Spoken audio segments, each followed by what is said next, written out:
Hello guys, আসসালামু আলাইকুম। New another blog. এই ব্লগ ভিডিওটি হচ্ছে ঢাকা টু যশোরের ট্রেন সংযোগ যোগাযোগ।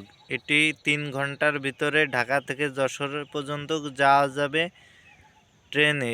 এটি হচ্ছে 24শে ডিসেম্বরে যে রেল উদ্বোধন হয়েছে, সেই উদ্বোধন রেলটি দেখার জন্য আজ 26শে ডিসেম্বর আজকে চলে আসছি রেলটি দেখার উদ্দেশ্যে।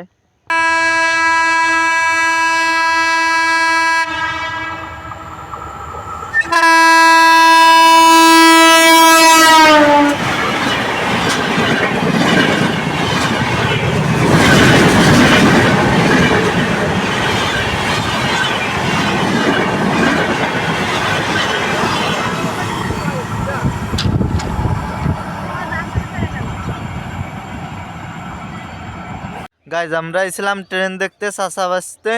ট্রেন চলে গেছে। ট্রেন এই লাইন দিয়ে আসছিল। এটা হচ্ছে পশ্চিম দিক, আর এটা হচ্ছে পূব দিক। পূবে চলে গেছে, আর আমরা আসছিলাম চাষাবাসতে। এই যে এখন চলে যাব। ট্রেন দেখা আমাদের হয়ে গেছে। আর ভিডিওটা ভালো লাগলে লাইক, কমেন্ট, শেয়ার এবং সাবস্ক্রাইব করতে ভুলবেন না।